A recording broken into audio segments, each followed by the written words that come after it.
and a very warm welcome to this EUROFER Engage webinar on future-proofing the industrial emissions legislation. How can a revised Industrial Emissions Directive best support a competitive and green transformation?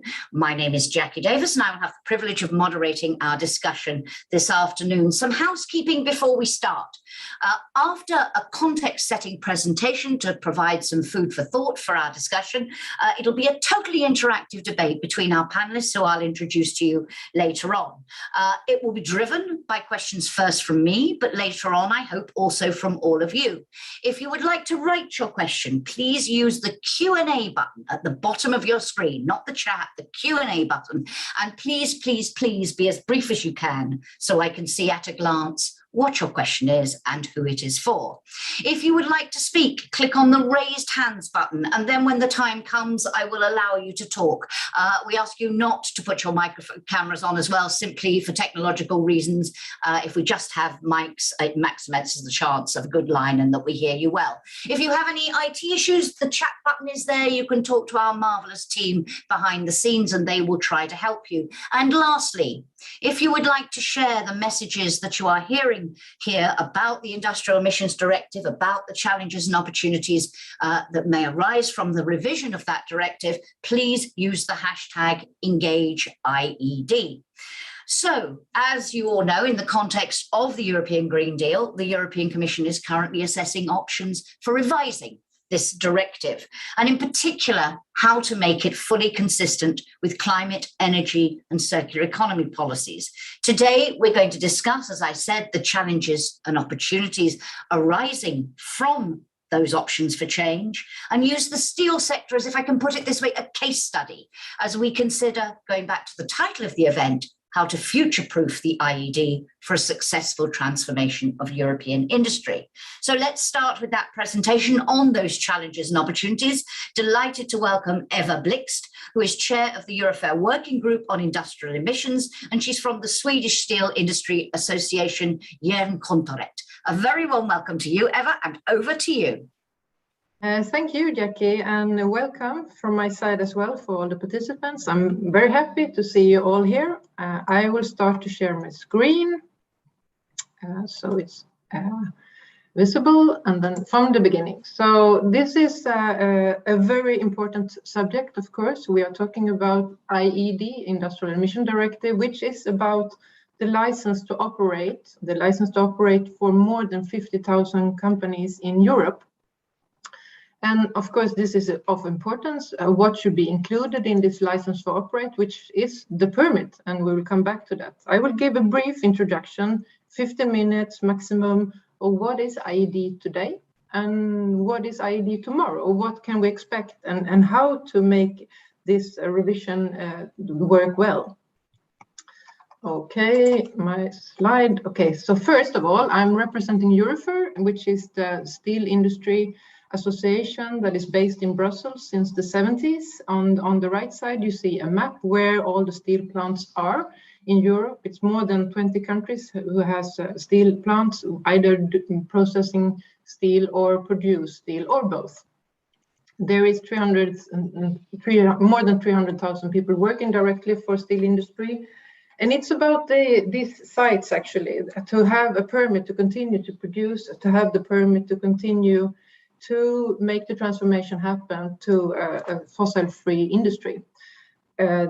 These companies are producing 160 million tons steel annual, and that's huge amounts, actually, if you think about it, how many tons it is. And why is it so much? It's about steel is used for everything in the society. All other sectors is using steel, either direct or indirect. So steel is really an important sector for the transformation. Another thing, Jackie, I'm a lobbyist, so I have to say, of course, that steel is recyclable. It's once an iron atom is up from the mining, it's possible to recycle again and again and again, and that's really good for the circular economy. And I will come back to that in a minute. So we start with a small lecture on IED. What is that? IED is about the permit. You need the permit to operate your installation. And in the permit, you have some requirements, and those requirements are set up in the IED legislation. So you have to fulfill certain emission limit values for water and emission limit values for air. And how do you know how small or big those numbers are? Well, you have to find out if you use the best available techniques, what is the possibility to reduce the emissions? And the best available techniques is about processes, not about products. It's about either the process technique as such or end of pipe technology.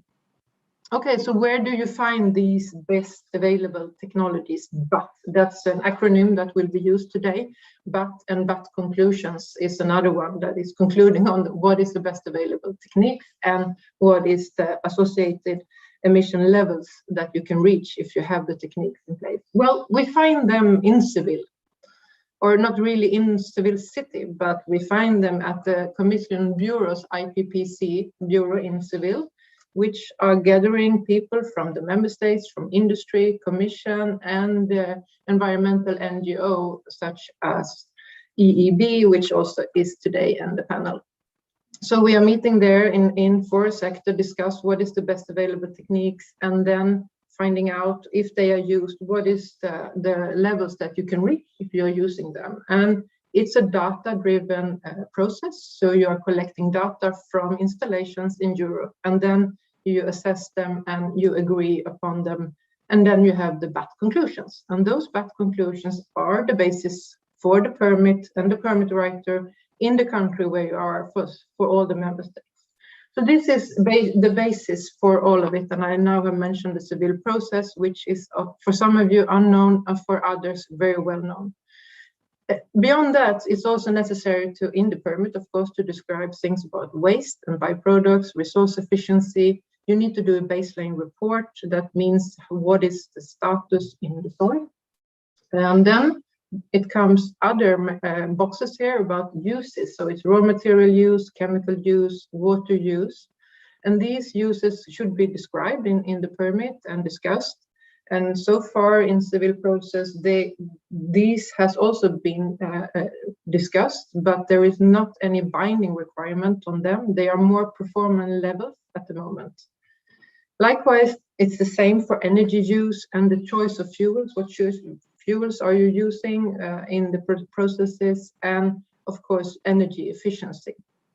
So this is the picture we have, and then someone say, didn't Jackie say something about climate? Where is the link to climate, right? There is a link, of course, to the climate issues if you're using energy efficient or if the choice of fuel, of course, indirectly is including the effects on greenhouse gas emissions. I will not mention very many articles in the IED directive, but this one that is on the slide, it says Article 9. There is 2 paragraphs in the Article 9. And there's the first one says, if you are in the ETS sector, then you should not have any emission limit values in the permit.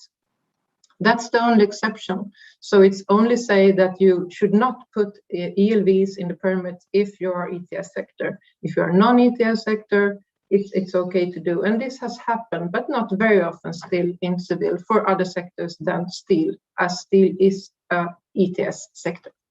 Okay, so this is the picture of today, IED, in a very, very short nutshell. I'm sure many people say you missed this and that, but this is sort of a broad picture of what it is.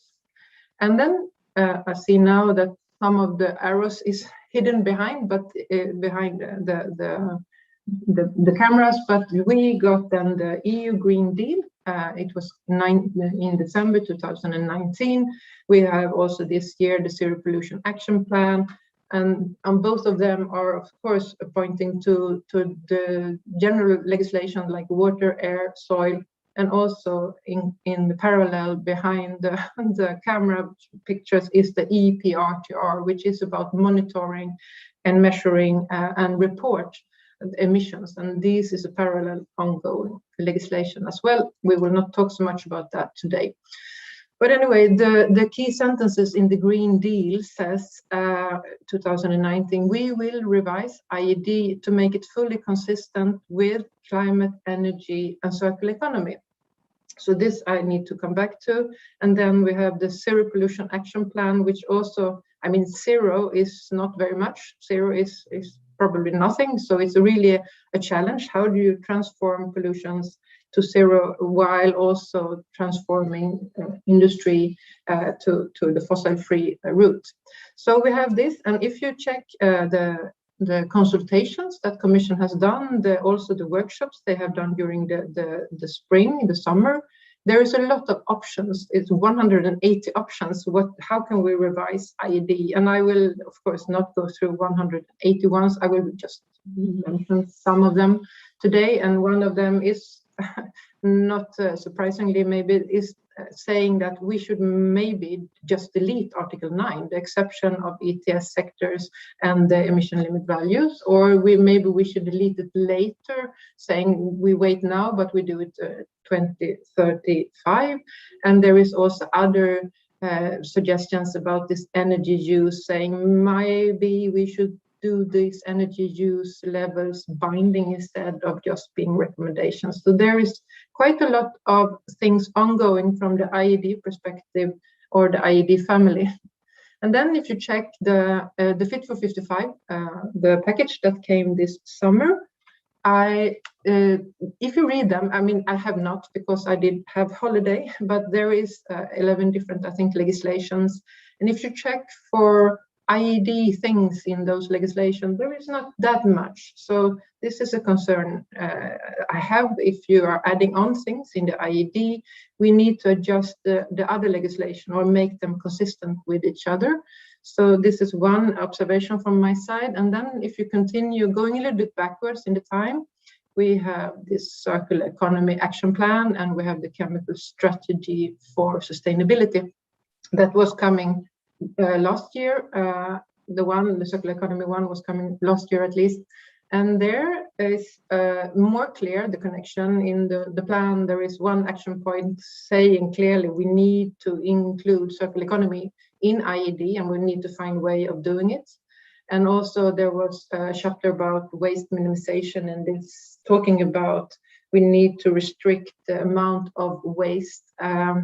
And if you check again the consultation options, some of the 180, you can see discussions and suggestions about maybe having a requirement on how much secondary and raw material you need, or you are allowed to use in the process. And that it's the same also for Sustainable Product Initiative, because it's the same type of thinking, and that might be a good idea if you need to push the demand for secondary raw material.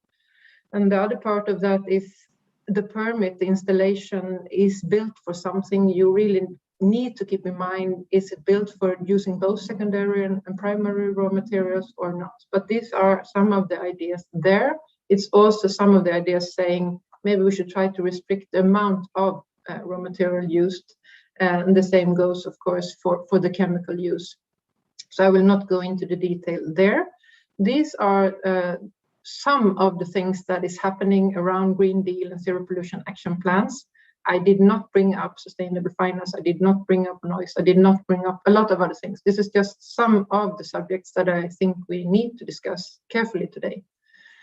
Finally, in my very quick and short presentation, there is an idea and the name of the seminar today is how can we future-proof IED? Some argue that IED and civil process is backwards looking, old, not embracing new techniques. I would say that civil process is more based on reality. It's data driven. We are checking the data. Of course, we're checking data from 3 years before we are starting to do an exercise. So in that sense, it's backwards looking, but it's based on reality.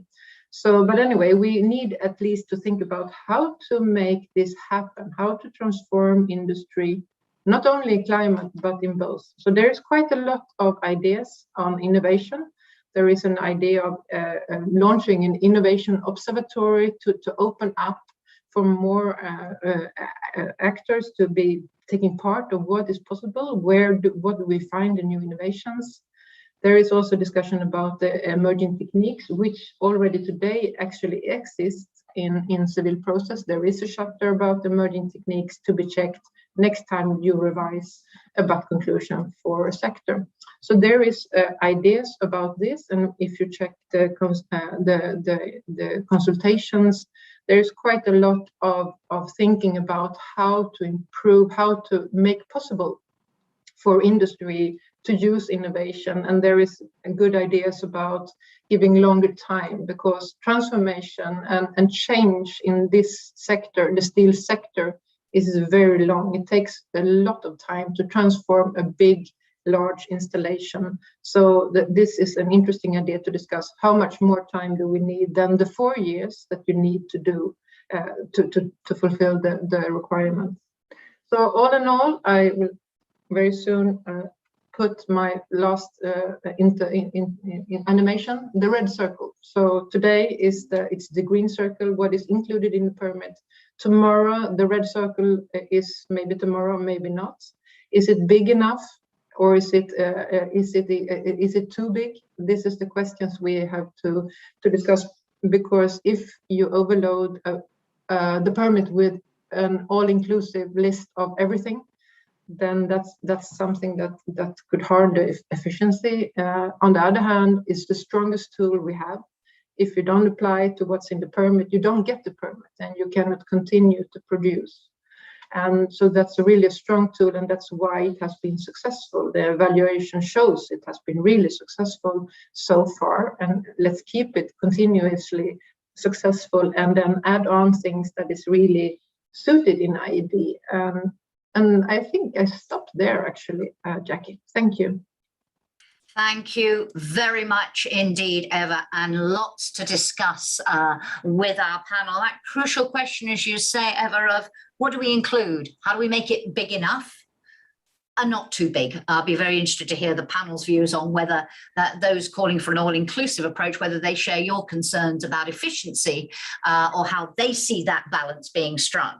And you also talked about that consistency issue. If you add things to IED, what do you have to change in other legislation? How do you make sure that we have joined up thinking? But central to all of this, the future-proofing. And that is why our panel is entitled The Road Towards a Future-Proof IED. And I'm delighted to welcome a member of the European Parliament's Regional Development Committee. He's a substitute on the ITRE, the Industry, Research and Energy Committee. It is great to have you with us, Eric. If you could turn your camera and your mic on, we'd love to see you. We also have with us Aliki Kriakuki, who is Senior Policy Officer for Industrial Production at the European Environmental Bureau. A very warm welcome to you, Aliki. And again, if you can put your camera and mic on so we can see you. And last but not least, Tom Boonen, Policy Advisor on Industrial Emissions in the Department of Environment and the Government of Flanders, very active member of that IED family. So welcome to you as well, Tom. Great to have you with us as well. Let's jump straight in and let's get a policy perspective on this first. Eric, if I could ask you in broad terms, ever there explaining why this revision is being done and what the broad questions are that we are seeking to answer for it, how do you see the challenges that this revision needs to address? And indeed, do you see this as an opportunity to really improve the directive? Firstly, thank you for inviting me to this seminar, and I would say this really important discussion that we are in a way starting right now. And to answer all those questions shortly, I have to speak even faster than you, so I don't know if that is. I just want to get a sense from you of the broad challenge now, and then we'll delve in on the detail. Yeah. Well, the broad challenge is of course to manage the climate change, to stop it from changing much further. And here, of course, the steel industry is really important because you are holding to some of the solutions, I would say, to mitigate the climate change. And you're also producing some of the most important products to mankind. And in a historical sense, if we can see that you're in a way responsible for much of the emissions right now, because if we haven't invented the iron plow some thousand years ago, we wouldn't be that many people, because we wouldn't have been able to support that many people. And of course, we wouldn't have the emissions. But that is, of course, something happened long ago. But I would say still have the same challenges and what we can see now. And that is something also that is a possibility, but also that might make things more difficult. As a baseline, I would say I am against detail. Because the devil is always in the detail. The details are the most important. So the more you can keep things on a general level and keep details out, I think that will make things much, much easier. And in this sense, I would say the IED has proven very successful, meaning that now it would, and many people are urging it to be implemented in more sectors. And I think that's a possibility, but a risk, because the simplicity might be at danger here. So I would say if we could continue to use dialogue, and also I would say use the market as often as possible. And if we can keep things simple, I think the KISS principle is good. Keep it simple, stupid. If we can use that principle, and then the IED revision will be successful. But if we try to put too much into it and make it solve things it shouldn't solve, then we might destroy something that actually has been working very good. Thank you. Thank you very much. I'd like to come back on that. So as you say, and I think also EUROFER said this directive has worked well. The process works well. You're all involved in that process, and it does seem to be working. So are we talking, Aliki, here, when we look at the challenge and the opportunity about tinkering, improvements, refinements, or are we talking about something much more dramatic, this more all-inclusive approach? How do you see that balance of challenge and opportunity now, Aliki? So before I start, I would like to briefly introduce my organization. So for those of you that haven't heard of EEB, EEB stands for European Environmental Bureau, and we're a network of environmental protection groups operating in around 35 countries, covering the whole of the EU and moving a bit beyond. Thank you for inviting me to join this webinar. It's a very, very interesting topic. And I must say, I would have to disagree when it comes to the the IED is a powerful tool. I would have to disagree on the success that it brings actually in some issues. The IED covers all types of environmental impacts of heavy industry. So we're talking about the prevention or reduction of pollution. We're talking about circular economy aspects. We're talking about the climate crisis. And the thing is, we have seen that it works quite well when it comes so far to reducing pollution, especially when it comes to air pollution. Not that much when it comes to reduction of pollutions from the water angle or protection of soil. And because of the Article 9 that Eva explained a bit more in her presentation, we don't really see it making a big contribution when it comes to decarbonization, unfortunately. And it's the same with the circular economy.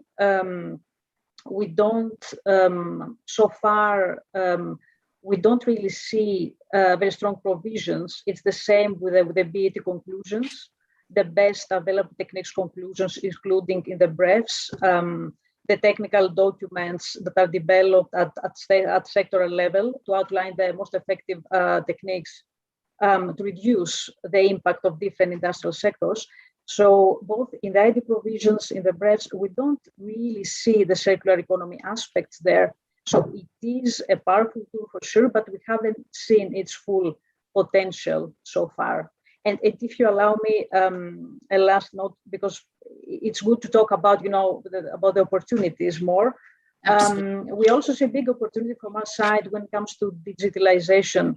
There are a lot of there are reporting obligations under the ID, and we don't really see this data being utilized in the best possible way. So you have the operators; they have to every year submit a compliance report to the authorities to see how they're implementing the permits.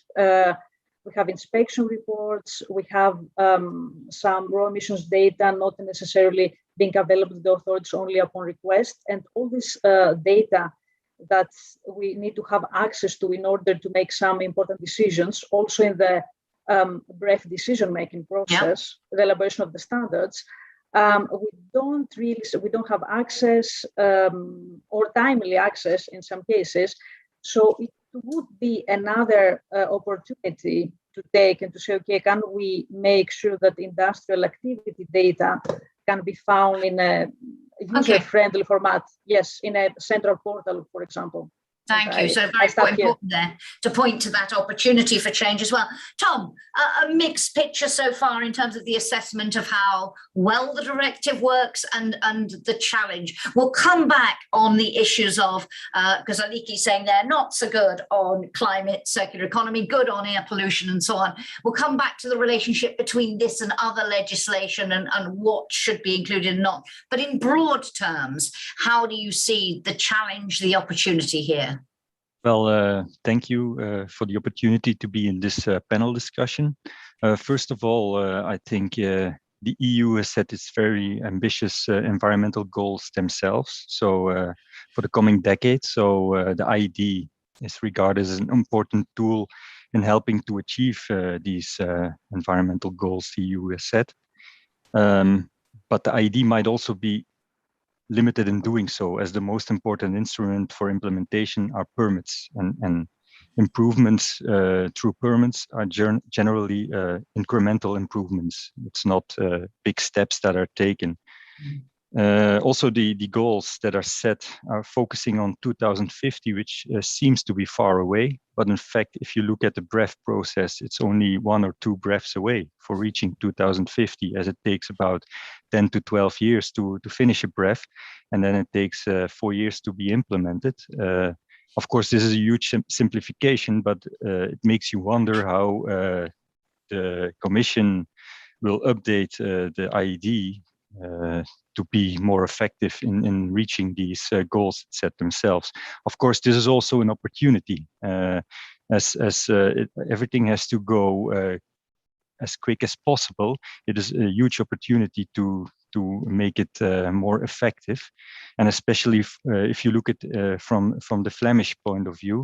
As I am working for the Flemish government, we are in a highly populated region, and also we have a huge industrial development here in Flanders, and we need ambitious goals and ambitious BREFs. As for new installations, the potential for new installations to be developed is limited, as it will cause enormous harm to the environment. And maybe a quick response to what Eric said, we think Annex 1 should be, should be more... Just explain to those who don't know, what is Annex 1? Well, Annex 1 is, yeah, true.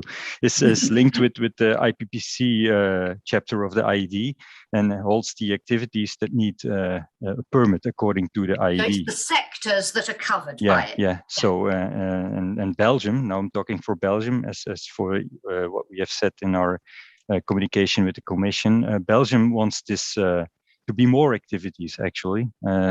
As we see it, is Annex 1, the activities that are regulated by IED are linked with Chapter 2, and this means that they have permits. They need a permit to be operated, and this permit should be based on the BAT concept, what Eva explained earlier on.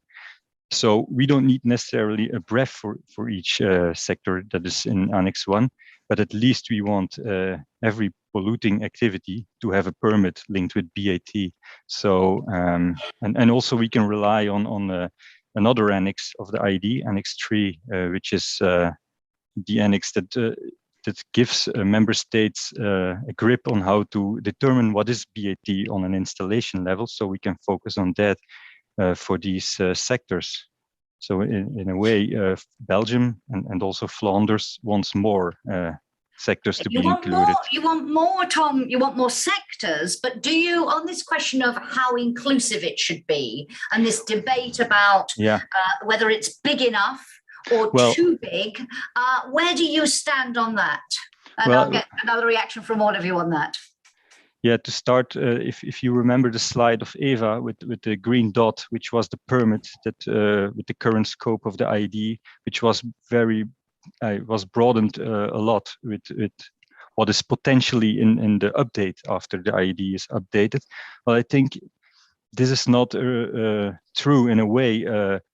The IED already has the basis for circular economy to be included, and what we need is some more clarifications and updates of existing articles or annexes, as all these issues are already linked with permits. So in a way, I think IED, when they wrote IED about 10 years ago or 12 years ago, I think it was written quite well.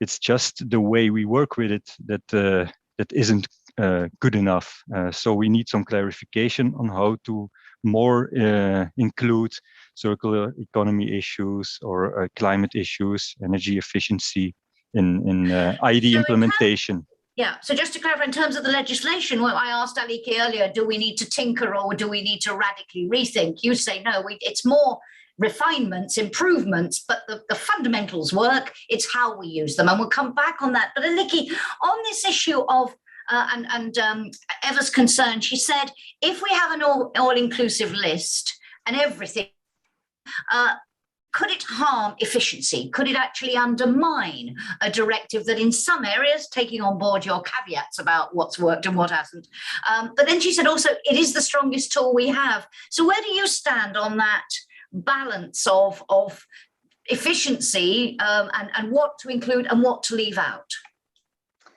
I would agree actually with Eva on this one. I think it is one of the challenges that we need to definitely look at. We need a legislative framework that is consistent, the tools to be consistent with each other and to be coherent. But I also agree with Tom, to be honest, because you already have the hooks in the IED. So it's not that we are making a revolution here. It's not that we're including totally new elements. There are hooks for the circular economy. The thing is that we need to strengthen the current provisions. One example, maybe a bit too technical, I will try to explain it a bit. For example, when for pollutants, you have emission limit values included in the permits of the installations.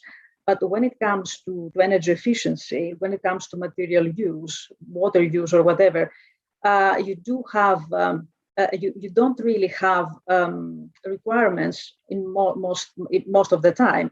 And the reason is because in the IED provisions, even though all the circular economy aspects are being included there, there is not a concrete wording to say that these performance levels, for example, on water use that are being developed in the BREFs, they need to be included in the permits.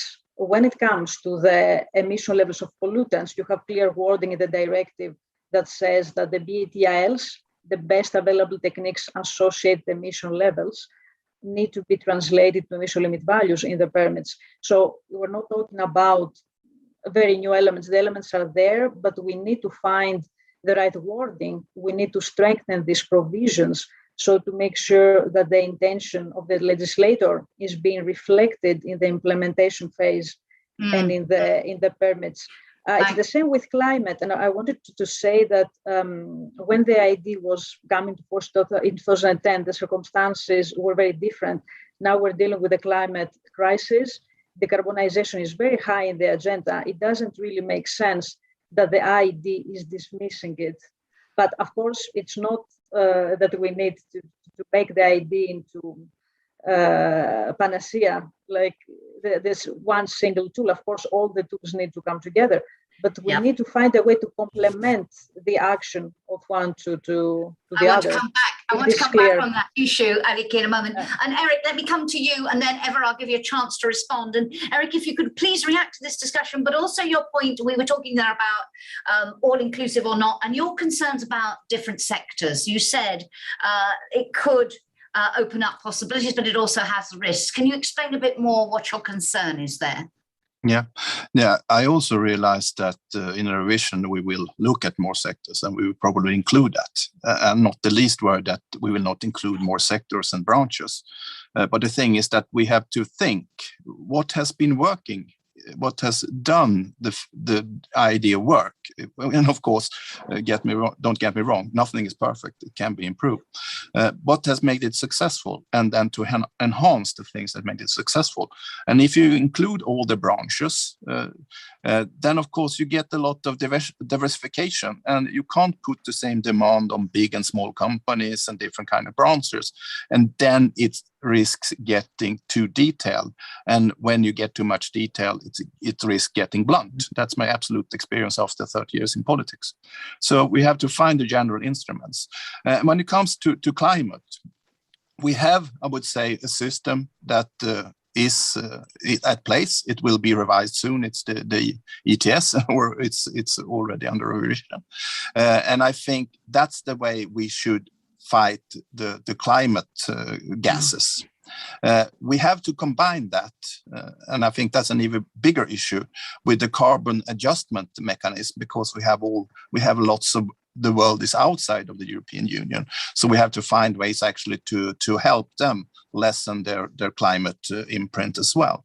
So I think this has to be included, but we shouldn't put too much in the IED of emissions when it comes to climate, because that's handled by the ETS. Because if we have too many systems handling the same things, it won't be possible to know who is doing what, and we don't even know if we're optimizing. We might even be sub-optimizing. Absolutely. Thank you. Eva, your reaction to this discussion. Let me read a first question that's come in from Jean-Pierre de Bruxelles from Fuels Europe, who says, do you not think that with the red circle that you put on your animation goes well beyond the control of IED installation operators? For example, issues like access to raw materials, energy carriers, circularity, where an IED plant is just an element in the supply chain. Would such a broadened IED still be effective and workable in practice? I think your red line was to indicate where it might be. You weren't saying that's where it should be, but that's an interesting question for all of you, because it puts it in very graphic terms. But Eva, your reaction to what you've heard so far and to that question.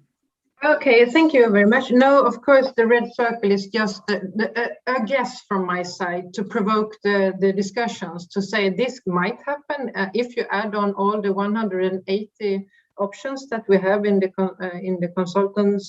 consultation questions that we have seen. Then we will have a big red circle. I am not saying that EUROFER might not like the red circle as such. It is, as Jean-Pierre was asking the question, or even stating it, a lot of those things are not in hands of the operator.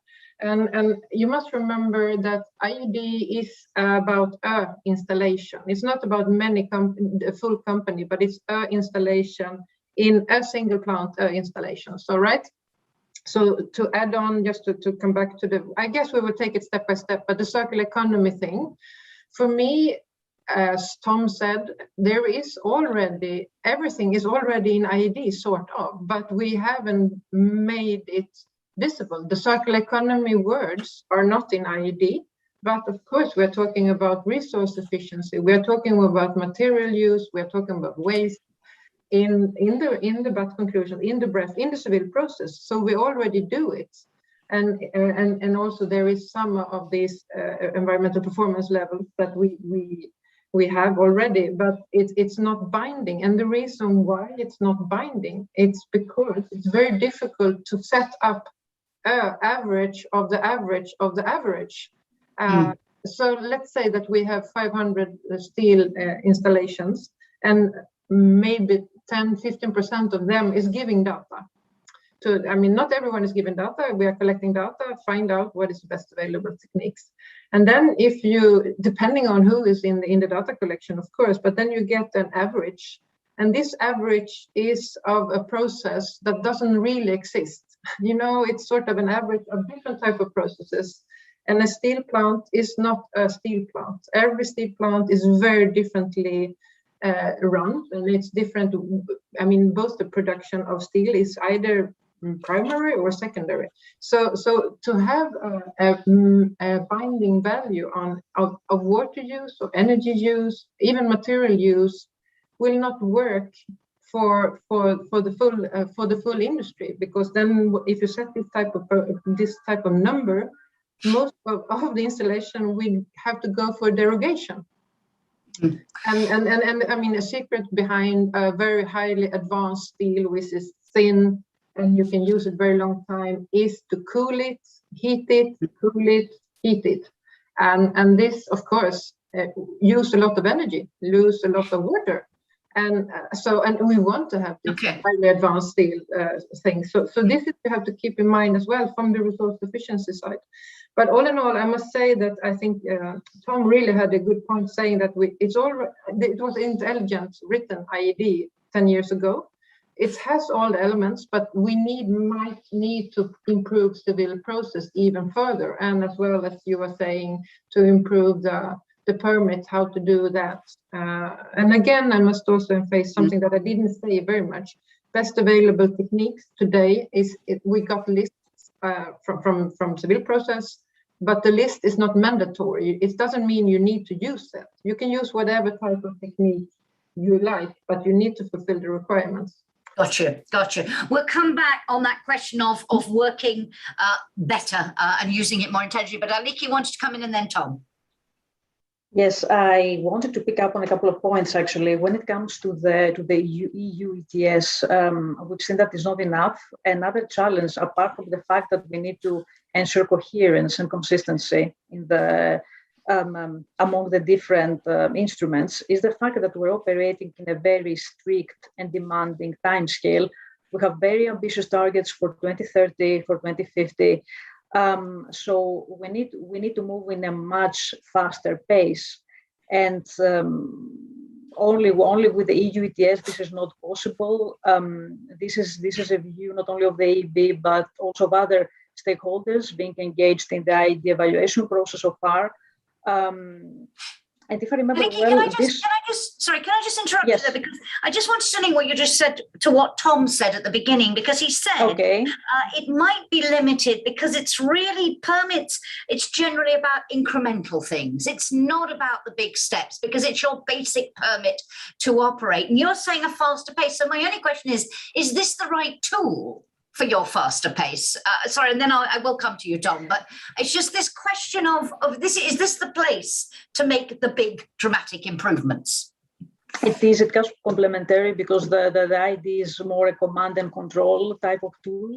You know that if you develop BATLs linked to the greenhouse gas emissions, and these will be included as emission limit values in the permits of installations, will drive change much more effectively.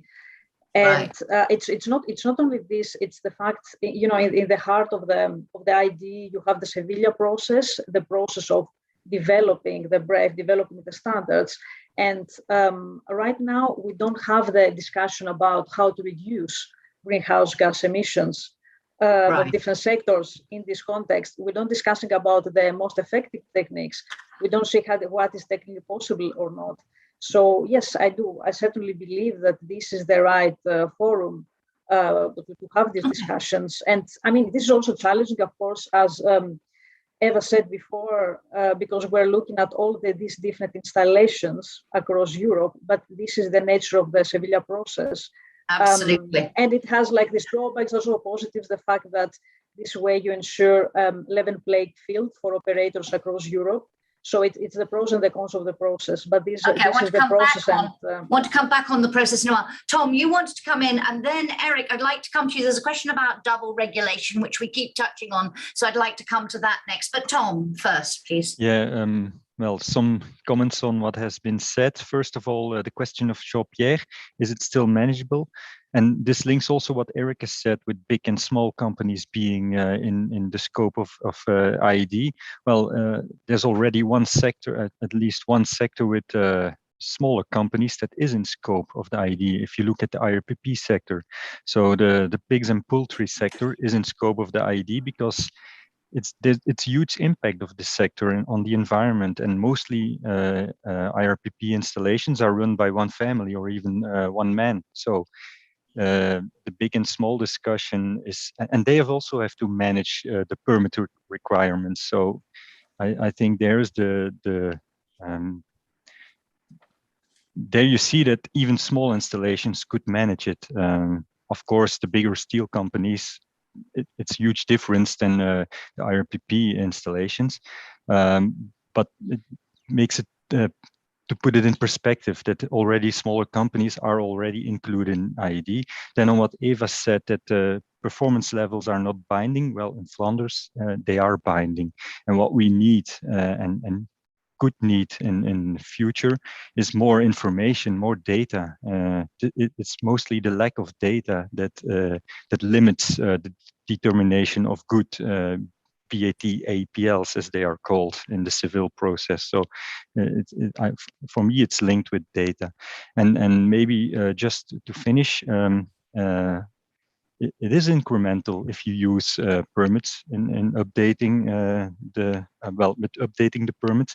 But the IED had also an interesting thing in 2010 when it was implemented, is that the transitional national plans for LCP installations, the most polluting ones, and it worked. So they should be out of operation in a few years, or maybe most of them are already because they were also limited in use in hours, operating hours. So I think there's potential to include this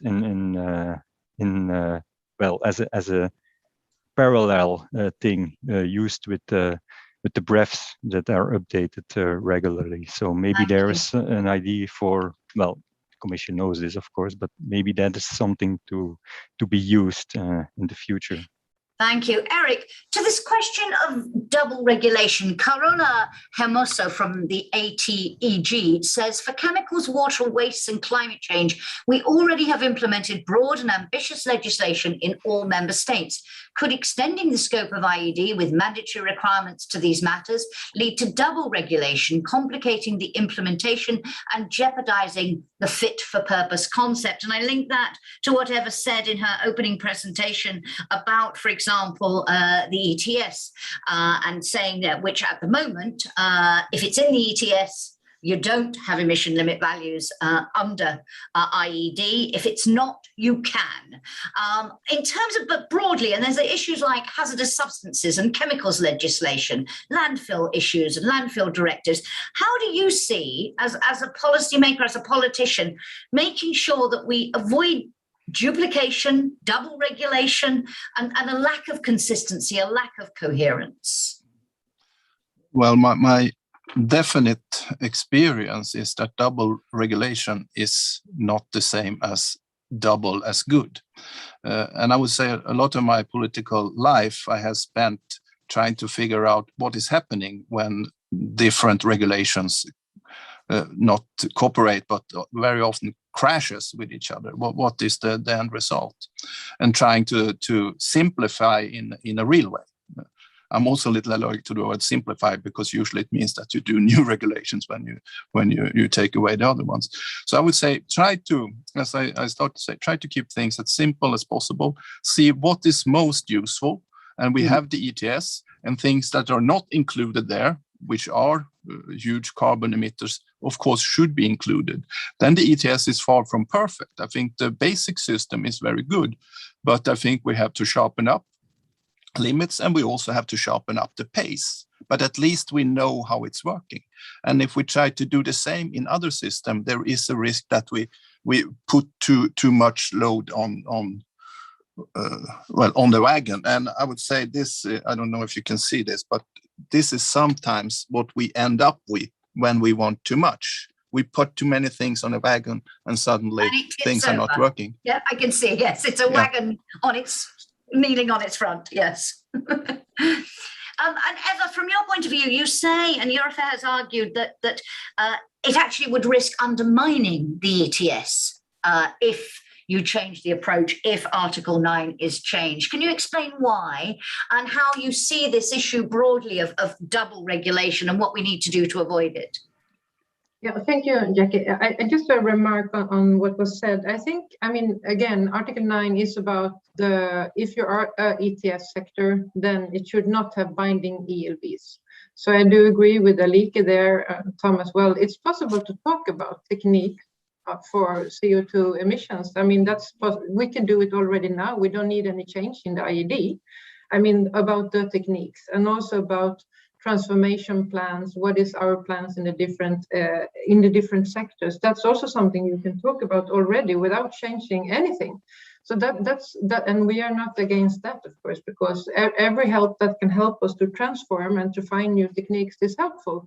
But what we are strongly against is, of course, having some binding ELVs for ETS sector. And I'm not an expert on ETS, I must say. I'm in the IED family, so I will not go into detail. I don't think we shall either. But for me, if you do it double, so you have one market-based instrument, which means that you are doing investments where it's most efficient, most cheap, if you say like it cost less. So this is the market-based instrument. You trust the market, and investments are done where it costs as little as possible, even though it costs a lot, of course. So if you have that and that it works, and then you add on, assume we will have this deletion of Article 9. There is more in Article 9 that we did talk about. It's about energy efficiency as well. We can come back to that later, but concentrate on the climate.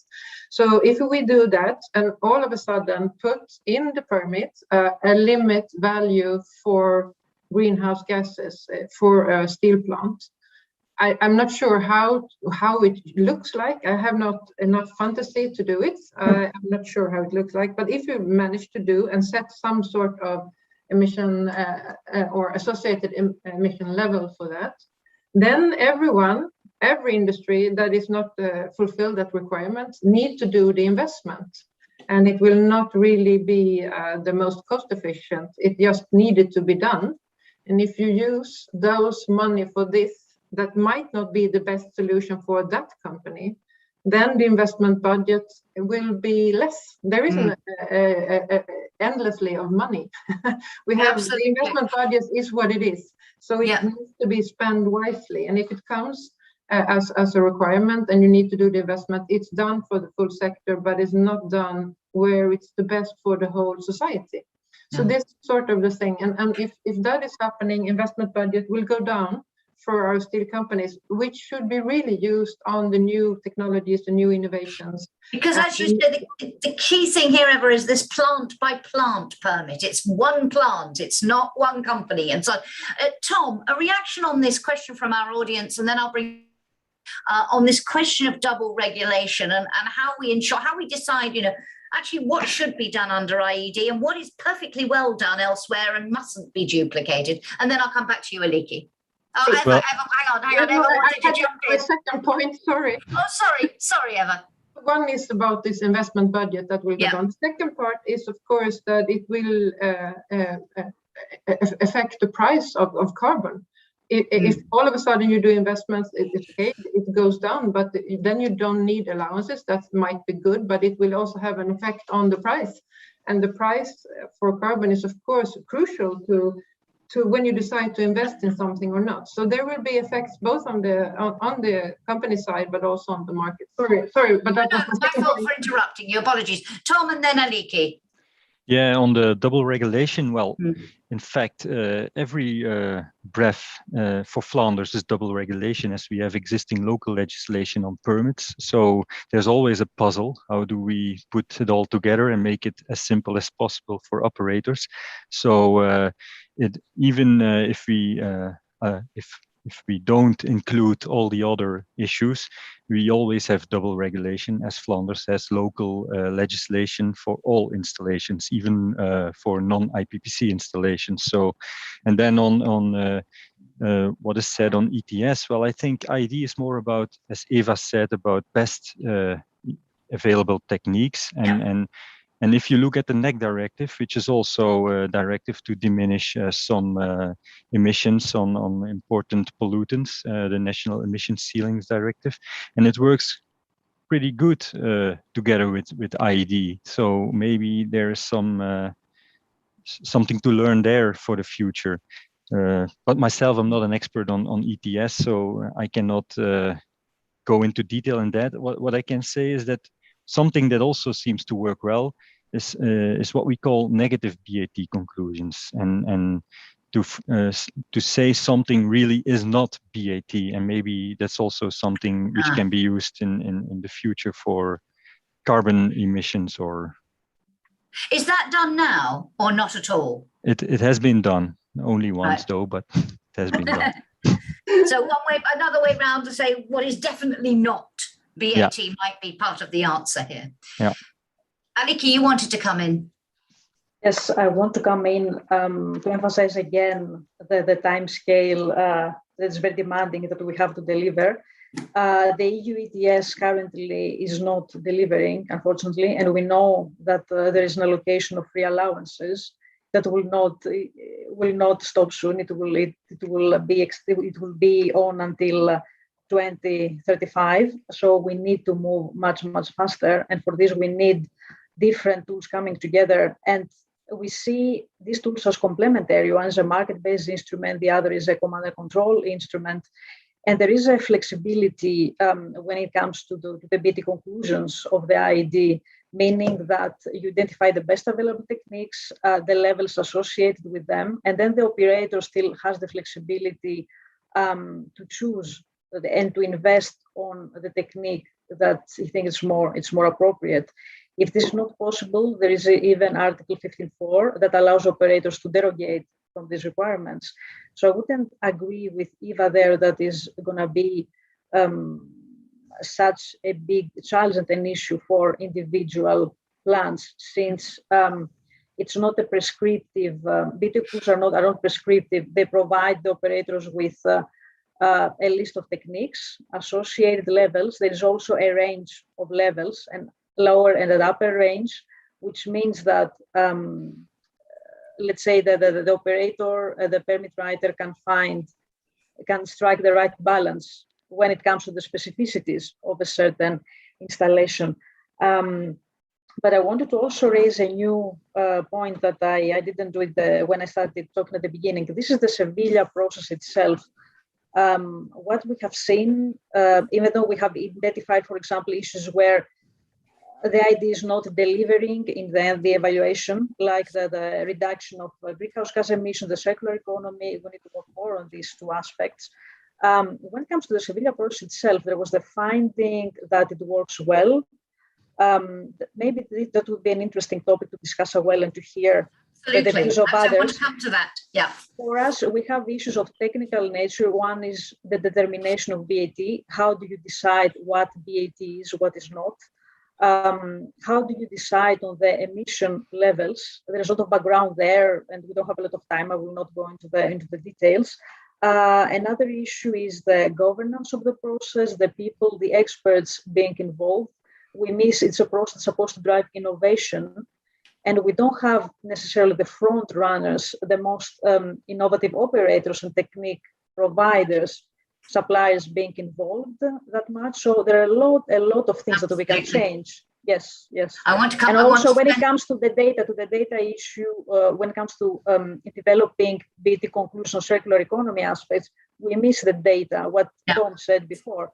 So we really need to work more on this in the Sevilla process. It would be definitely want to come back to that. Want to come back to that in a moment. There's also a couple of questions for our audience, but Eric, you wanted to come in here. Yeah, no, and I've been talking positively about ETS, and I think it's a good system. But, and let me be clear, it's not delivering. I think the basic arrangement and how it is constructed is the way it should be, but it's still too cheap. So we have to increase the pace when it comes to raising the prices for emissions in the ETS system. I think that's one of the important things when we do the revision. So I don't think it's perfect, but I think it's the way we should handle these kind of emissions. The other thing, and here I'm completely agree with Aliki, and I also agree that we have to look more at the Sevilla process, because I think that is something that we should care about, which is perhaps even more important than we understand when it comes to the IED, that we have this process. And how can we develop this process? And if we want to include more, how can we include more and still keep this as a process and not just like it's a delivery of inquiries and all questions and answers delivered, which leads me also into data. And I think one thing is the quantity of data. I was a researcher once, and I always wanted more data, but I realized suddenly also that it's not just a question about more data, so it's a quality of data. what kind of data do we really need and what can be delivered. And always in the end, there is a human in some company who is to deliver this data. And if there are too many authorities wanting too much data, the quality of data will deteriorate poorly. Thank you. Thank you very much. There's a rather technical question, but it raises a broader question. So I'm not going to read it out in detail, but I'll just headlines of it from Klaus Lubeck Christensen from Cowie, who says the EIPPCB has issued a reference document from 2006 named Reference Document on Economics and Cross-Media Effects. I understand when we talk about cross-media effects, we mean one parameter and its impact on another parameter. He's asking about the legal status of the document. Not sure quite what the difference is between changing it from a reference document to a BAT reference document, but it's to do with the level of compliance, and asks, could a legal change contribute to including climate issues, circular economy in the revised IED? That's quite technical, but maybe someone can pick up on it. But I also just more broadly wanted to ask, in terms of that, does the current IED take enough account of how these different parameters effect on each other, this cross-media effect, so-called, or cross-media effect, or do we need to see changes in that? What do we mean when we talk about an integrated approach? Eva, perhaps you could pick up on that first. No, I didn't talk about the integrated approach because that's in my presentation. I just got 15 minutes from you, so I couldn't. Indeed. But as I promised you, we'd come back on some of the important issues, and I'm glad the audience has raised it. Yeah. Thank you. Yeah, but so the integrated approach is really a key principle for civil process and for IED. And why is it so important? Because if you are demanding lower emissions, which is maybe done, then it might cost more chemicals, might cost more energy, might cost much more energy even. So then you need to have this balance when you put, because things are interlinked. So if you're reducing NOx, you might go up in energy, and there is linkages that we have to always take into the consideration. That's why the data assessment isn't that easy. And I must also say about the data, we were taking part of the FMP BREF, which is the ferrous metals processing BREF, and our company, our installation, I must say now, I mean, to fulfill the questionnaire, it took more than a week to do. So there is a lacking data. Probably it's not the right data, but it's so complicated, so much data. So for the company to fulfill even the Excel sheet, it's an Excel sheet that you can, I mean, if you like Excel, okay, but it's just too much. It's on every item, and for 3 years, and it's confidential intervals, and it's everything, and it takes quite a long time to even find out in the company where is this data and why do they need it. So I think there's quite a lot of things to do there, and I think Aliki mentioned it about data, and Tom as well. So I think we need to make it a little bit more efficient, just the data collection and how to collect the data. And now the Bureau has a tool at least to take out data from the Excel sheet that makes it easier for them before of sitting with one each and then combine the Excel sheet with a macro. So I think that's really one important part. You can make that much more efficient. But the integrated approach and the question we got in chat, there is BREFs and there is REFs, and BREFs are best available technique reference documents with BAT conclusions in almost all of them, and the reference document is just a reference document to do the other things, and it's a really good one, but no one is really reading it. I mean, it's explaining everything that is how it's interlinked and how to think about it.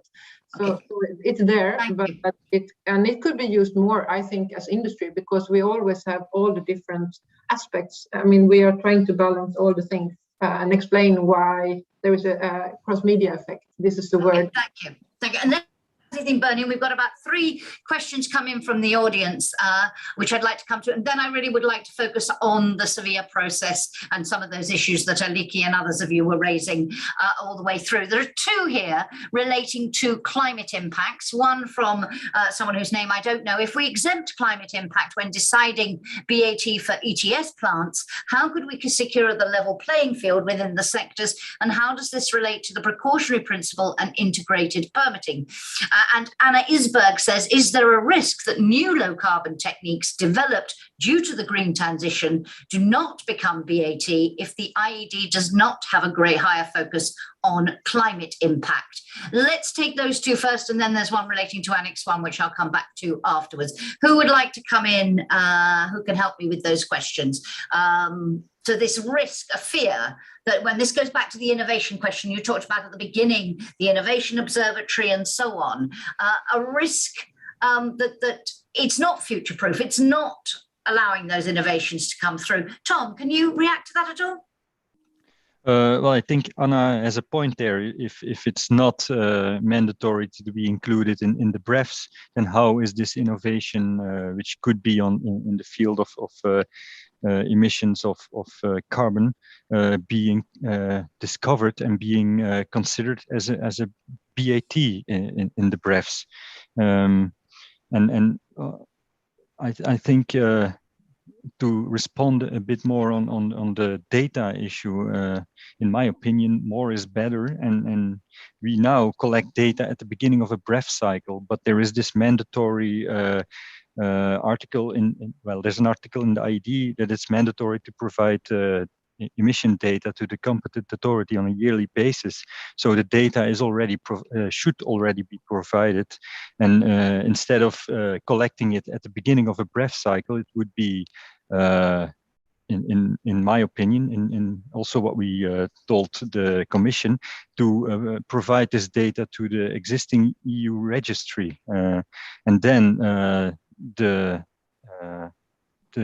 IPPC Bureau in Seville could do some data analysis on all these data to see what is the qualitative data within this data, and draw conclusions on that, because maybe not all front runners, as Aliki said, are playing the game in Seville, and we are just using data of the moderate installations. So we don't know that at the moment, so we need more. Tom, linking that question about the new low carbon techniques to your point about it's generally not the big steps, it's generally the more incremental that you do through this process. And then linking to that, this question of new innovations, breakthrough, emerging technologies, and how you deal with them. Can you just elaborate on that a little bit?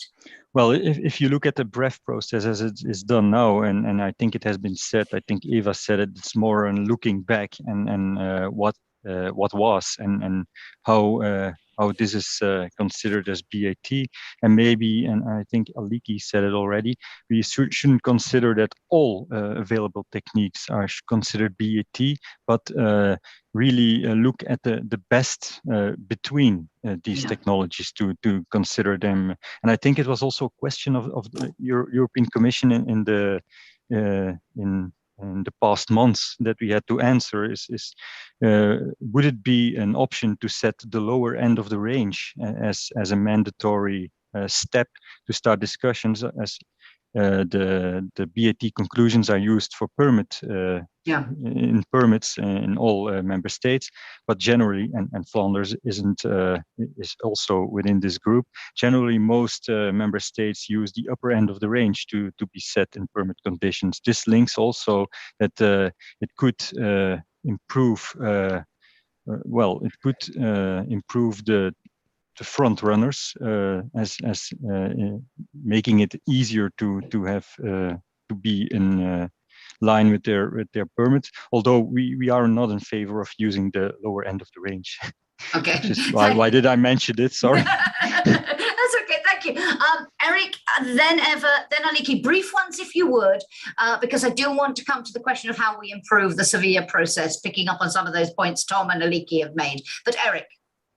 I think one of the main issues that have been raised here, and also something I'm doing right now in the revision of the 10E, the Trans-European Energy Network, is how to look on the best available technique when it comes to energy production, for example, because you can have something that is totally carbon-free from the start to the beginning, and you can have something that creates a lot of carbon, but then you could use CCS techniques to actually be carbon neutral. At least you're not emitting. And you can have or even do that with less total energy. And I think it's pretty much the same issue here. You can put in, we have energy and we have something that comes out, and how much carbon comes out, and how do we deal with that? And what is better? Is it better to have something that is totally carbon free, but that perhaps uses more energy, or something that uses CCS technique, but uses less energy? And I think there's not a yes or no to that, but it's something that we have to, in a way, process and find price mechanisms actually to decide this, because otherwise we are in some kind of plan economy when we set up limits for different kind of things, how much energy you can use and things like that. And we are towards that, and I don't think that is a good solution, because that will put a wet blanket over innovation and other kind of things if we are too detailed in what you can use and not use. We have to be interested in what's the result, what's the impact for the environment. Thank you. And let the company, the installation, decide how to get there. Eva, and then Aliki. Well, now I forgot why I raised my hand. It was something that someone said, but okay. No, I just to go back to the question about if we are not regulating innovation in IED, do we risk that innovation will not be used? Okay, so, I mean, just let you remind you about how it is. We have a lot of innovations yearly in all our industries, not only steel, but that is happening without anything from IED, okay, right? That's in the purpose of industry to develop new techniques, to make new innovations. The thing is about innovation is that you don't know what it is until it's happening. So it's very difficult to regulate innovation as such. And then if we put a requirement on innovation that some has invented, for every other to use without any, I mean, just say this is innovation. We have found this innovation in Innovation Observatory that will be open for everyone, as if I understand Commission right. And that's really good, because then we have a big check all around the world with everyone. But then you need to take those ideas to the technical working group in Seville, who knows anything about the sector, because even though I have an innovation that suits chemical sector, it might not suit in the steel sector. Yeah. So I mean, we need to have these sort of technical assessments. It's a technical directive. I mean, even though if we wish, and are we losing something if we don't regulate and your point as well, be sector specific, go sector by sector and make sure you understand the specificities. Aliki, and then I'm going to read out one more comment rather than a question, and then I want to come, before we end, to the question of how we improve the process.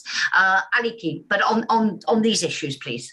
On these issues, yes. Yeah. Yes, yes. I want to continue what Eva was saying, that this is a technical directive. The Sevilla process, it is a technical-driven process, so it would really be a missed opportunity when you know that right now IED plants account for around 40% of greenhouse gas emissions, total greenhouse gas emissions at European level. To miss the opportunity and to not tackle these emissions in the IED directive, because you have the Sevilla process, you have the experts sitting around the table that are experts of specific, they have specific sector experience, meaning that they're best placed to evaluate also the findings of the Innovation Observatory.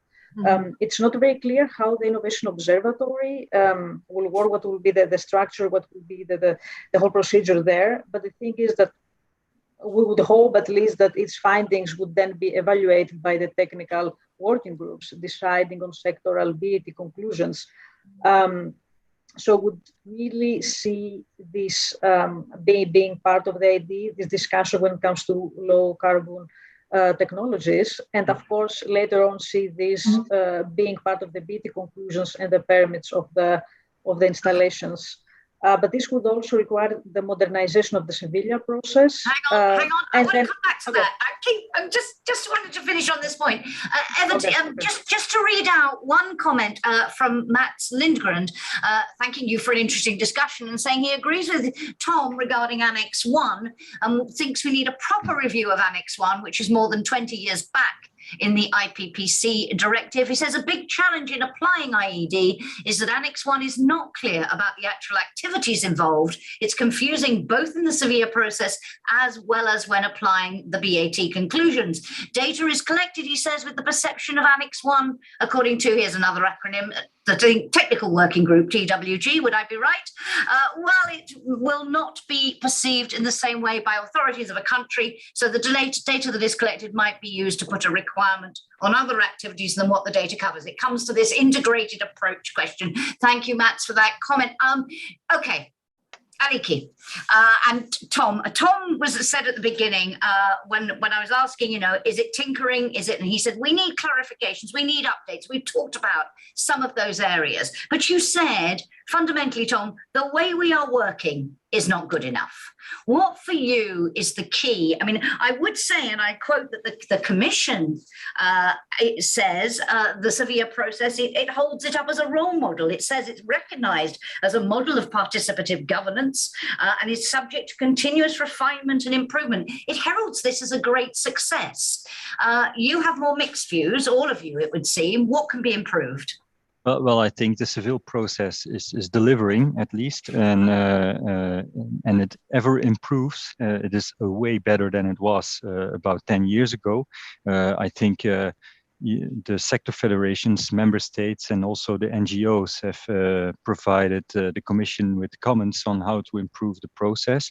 But of course, everything can be done better, and I think if these new things are all included in the IED, we need an update of how the civil process works. The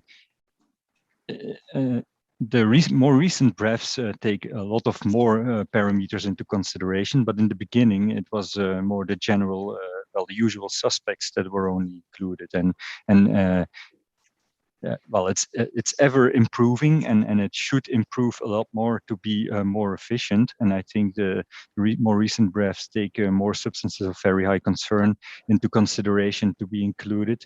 But and also for some, well, the BREF process comes to an end. All BREFs that are to be updated, but not because not of all are updated under the IED, but all BREFs that are to be updated under the IED will be the first cycle of this update will be finished, and then the question is, how are we going to continue? Are we going to restart the complete BREFs?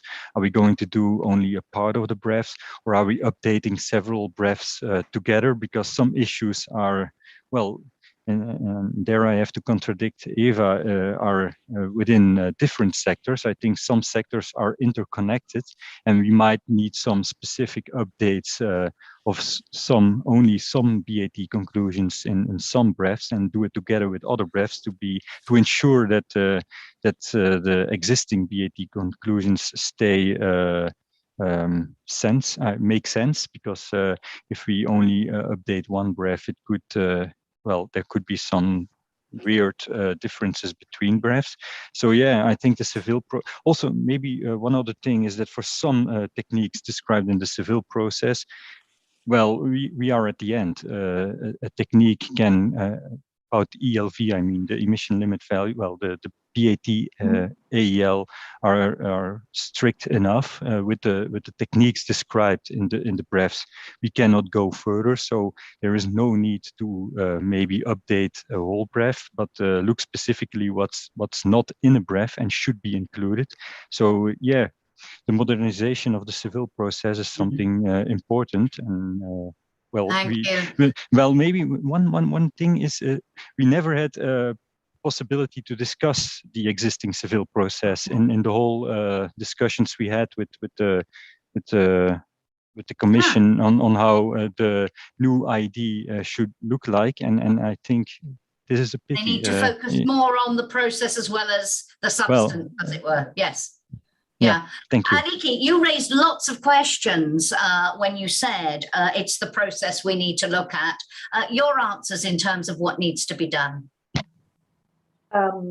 Actually, we also, in the whole ID evaluation process, from our side, we also missed a discussion on the Sevilla process, because we had focus group looking at specific issues.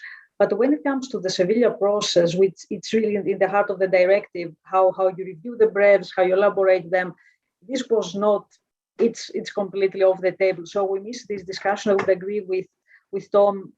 It is a good process. Sometimes maybe we like to complain too much, but at the same time, it needs to be improved. It needs to be modernized, because also we have much more challenges to face ahead. I have mentioned some issues already. Maybe I can quickly repeat them. A big issue we have is the determination of the BAT and the methodology for deriving the BATLs, the best available techniques, associated emission levels. This is a process that has not been standardized so far. There has been attempts through the years to try to standardize it, but there are still issues. To name a few, when we're talking about the best available techniques, you need to source data from best performing installations.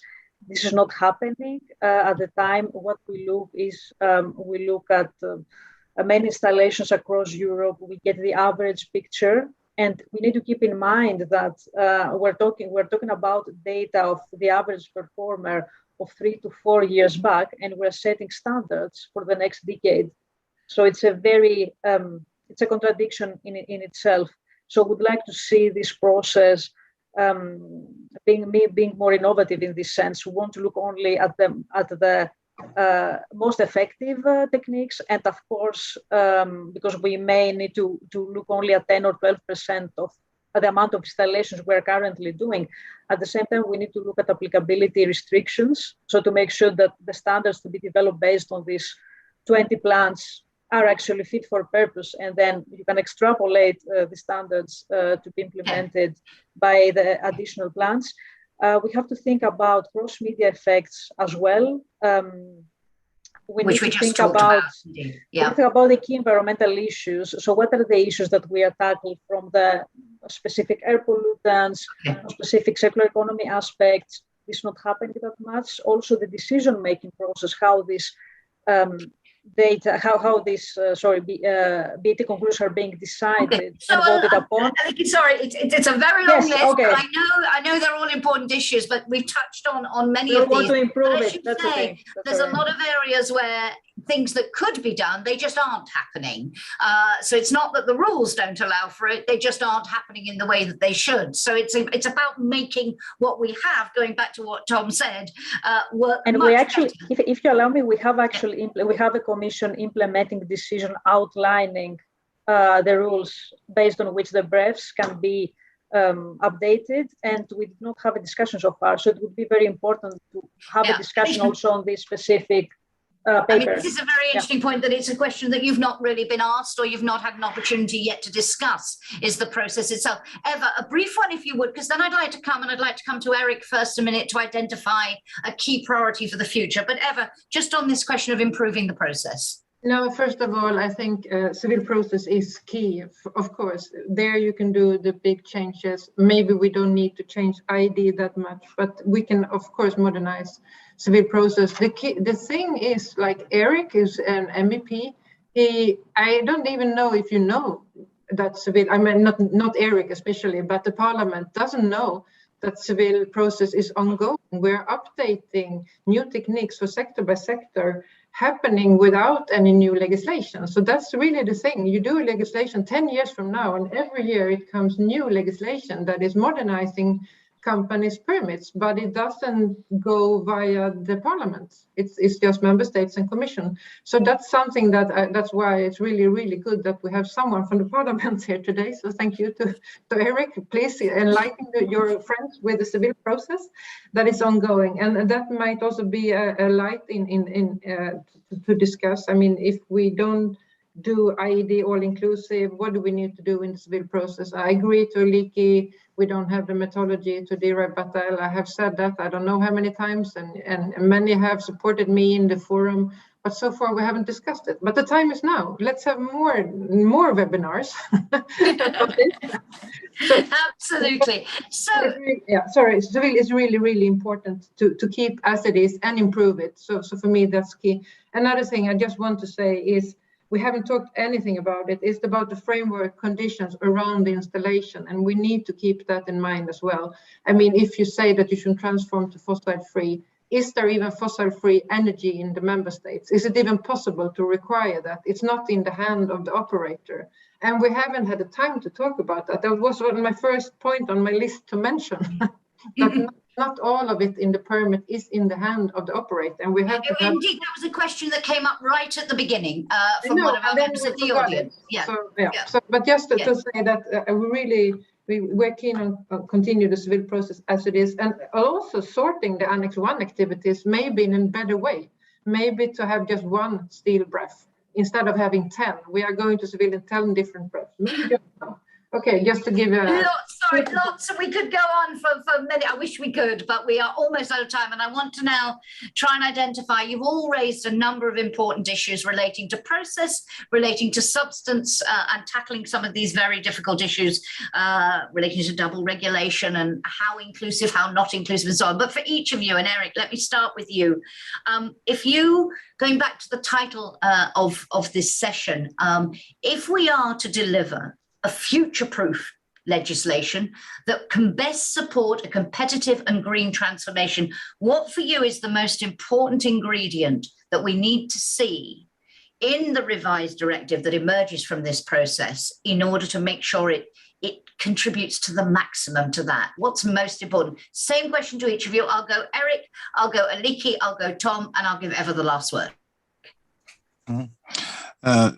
I think the most important question is, of course, that we have a climate that is collapsing, and we have to fix that. And right now, the Commission has presented Fit for 55 package. There are several really important things in them. That one is IED, and another is ETS that we mentioned.